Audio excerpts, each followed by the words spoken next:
जब से इंसान इस धरती पर आया है, उसने आश्चर्य और डर के साथ आसमान की तरफ देखा है। अंतरिक्ष की विशालता, तत्वों की शक्ति और आकाश के रहस्यों ने हमें हमेशा मोहित किया है। लेकिन इंसान केवल देखने से संतुष्ट नहीं है। हम तलाश करने, संभव की सीमाओं को आगे बढ़ाने के लिए प्रेरित होते हैं। इसी इच्छा ने हमें पहाड़ों को गतने, समुद्र की गहराइयों में गोता लगाने और अंतरिक्ष में उद्यम करने के लिए प्रेरित किया है। लेकिन शायद ही कोई और चीज इंसान की अपनी सीमाओं को चुनौती देने की इच्छा को स्काई डाइविंग की तरह दिखाती है। तो क्या होता है जब आप 40,000 फीट से छलांग लगाते हैं? आइए इस खतरनाक खेल के पीछे के विज्ञान का पता लगाएं और अंतरिक्ष के किनारे पर मौजूद सच्चाई और खतरों को उजागर करें। 40,000 फीट से स्काई डाइविंग के भौतिकी को समझने के लिए हमें पहले हवा के घनत्व की अवधारणा को समझना होगा। ऊंचाई बढ़ने पर हवा का घनत्व कम होता जाता है। 40,000 फीट पर समुद्र तल की तुलना में हवा काफी पतली होती है। इसका इस बात पर गहरा प्रभाव पड़ता है कि स्काई डाइवर सहित वस्तुएं कैसे गिरती हैं। जब कोई स्काई डाइवर हवाई जहाज से छलांग लगाता है तो शुरू में वह गुरुत्वाकर्षण के कारण 9.8 मीटर प्रति सेकंड वर्ग की दर से गति करता है। जैसे जैसे वे गिरते हैं, उन्हें वायु प्रतिरोध का सामना करना पड़ता है, एक ऐसी शक्ति जो उनकी गति का विरोध करती है।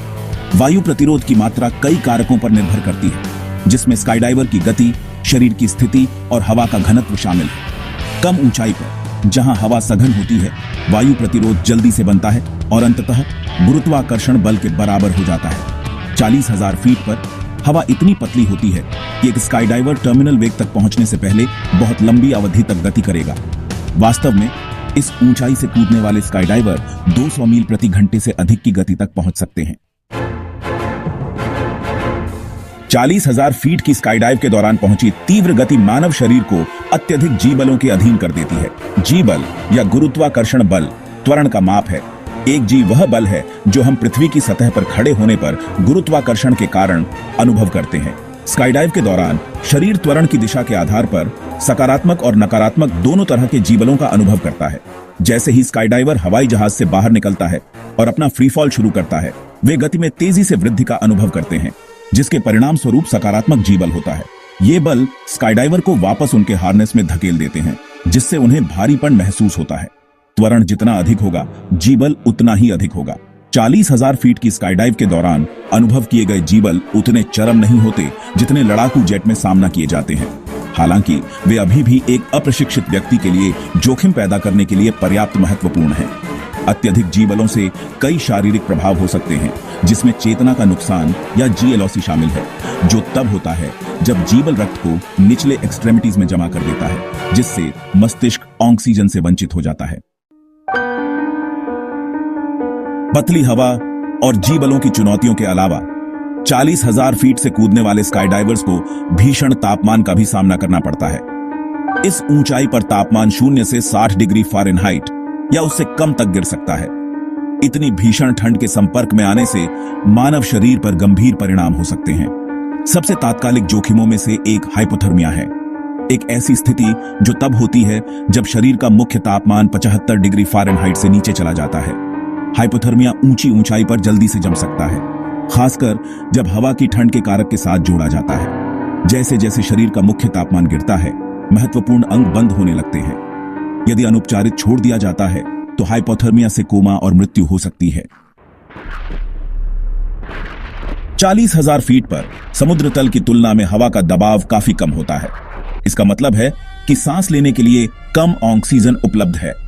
हवा में ऑक्सीजन का प्रतिशत लगभग 21% पर स्थिर रहता है, लेकिन ऊंचाई के साथ ऑक्सीजन का आंशिक दबाव कम होता जाता है। मानव शरीर को ठीक से काम करने के लिए एक निश्चित मात्रा में ऑक्सीजन की आवश्यकता होती है।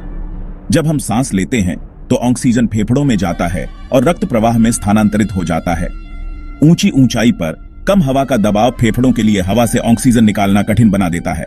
इससे हाइपोक्सिया या ऑक्सीजन की कमी के रूप में जानी जाने वाली स्थिति हो सकती है। हाइपोक्सिया के लक्षणों में सिरदर्द, चक्कर आना, सांस की तकलीफ और निर्णय लेने में कठिनाई शामिल हो सकती है। गंभीर मामलों में हाइपोक्सिया से बेहोशी और मृत्यु हो सकती है। हाइपोक्सिया को रोकने के लिए ऊंची ऊंचाई से कूदने वाले स्काई डाइवर्स को पूरक ऑक्सीजन लेनी चाहिए। स्काई डाइविंग का इतिहास विजय और त्रासदी दोनों की कहानियों से भरा पड़ा है। जबकि कई लोगों ने उच्च ऊंचाई वाली छलांगों को सफलतापूर्वक पूरा किया है, वहीं कुछ ऐसे भी हैं जिन्होंने मानवीय सहनशक्ति की सीमाओं को आगे बढ़ाने के लिए अंतिम कीमत चुकाई है। सबसे प्रसिद्ध उदाहरणों में से एक एलन यूस्टिस की दुखद कहानी है। 14 में एक गूगल एग्जीक्यूटिव और अनुभवी स्काईडाइवर यूस्टिस ने सबसे अधिक ऊंचाई वाले फ्रीफॉल जंप के लिए एक नया विश्व रिकॉर्ड बनाया। उन्होंने पृथ्वी से 25 मील से अधिक ऊपर एक गुब्बारे से छलांग लगाई। 800 मील प्रति घंटे से अधिक की गति तक पहुंचे। यूस्टिस की छलांग इंजीनियरिंग और मानवीय साहस का एक उल्लेखनीय कारनामा था। उन्हें अत्यधिक ठंड, पतली हवा और उपकरण विफलता के जोखिम सहित कई चुनौतियों का सामना करना पड़ा। हालांकि उन्होंने दृढ़ता से काम लिया और पृथ्वी पर सुरक्षित वापस आ गए। 12 में अनुभवी स्काईडाइवर फेलिक्स बॉमगार्टनर ने अंतरिक्ष के किनारे से अपनी रिकॉर्ड तोड़ छलांग के साथ इतिहास रच दिया।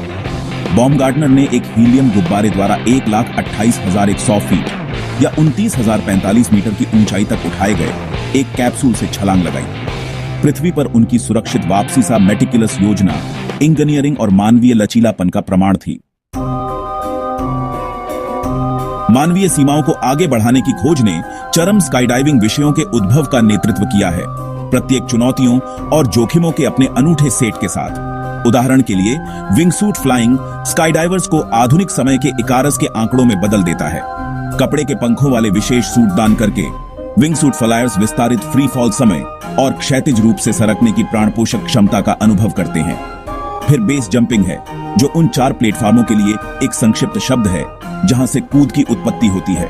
बिल्डिंग, एंटीना, स्पैन, पुल और पृथ्वी चट्टाने शामिल कम ऊंचाई के कारण बेस जंपिंग को पारंपरिक स्काईडाइविंग की तुलना में कहीं अधिक खतरनाक गतिविधि माना जाता है, जिससे त्रुटि के लिए बहुत कम गुंजाइश रह जाती है। घातक टकराव से बचने के लिए बेस जंपर्स को अपने पैराशूट को जल्दी और सटीक रूप से तैनात करने की आवश्यकता होती है। ये चरम गतिविधियां रोमांच चाहने वालों और अनुभवी स्काईडाइवर्स को आकर्षित करती हैं, जो संभव की सीमाओं को आगे बढ़ाने की कोशिश कर रहे हैं।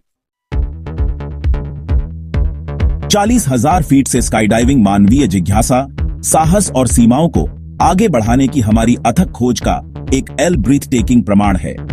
यह भौतिकी के साथ एक नृत्य है, गुरुत्वाकर्षण की अवज्ञा है और हमारी अपनी मृत्यु दर की एक कठोर याद दिलाता है। फिर भी यह मानवीय सरलता का भी प्रमाण है, क्योंकि हम इस चरम गतिविधि से जुड़े जोखिमों को कम करने के लिए विशेष उपकरण और तकनीक तैयार करते हैं। जैसा कि हमने खोजा है, इतनी ऊंचाई से छलांग लगाने के लिए न केवल साहस की आवश्यकता होती है, बल्कि इसमें शामिल विज्ञान की गहरी समझ भी होती है। पतली हवा, ठंडे तापमान, कम ऑक्सीजन और तीव्र जीवबलों के प्रभाव गंभीर खतरे पैदा करते हैं।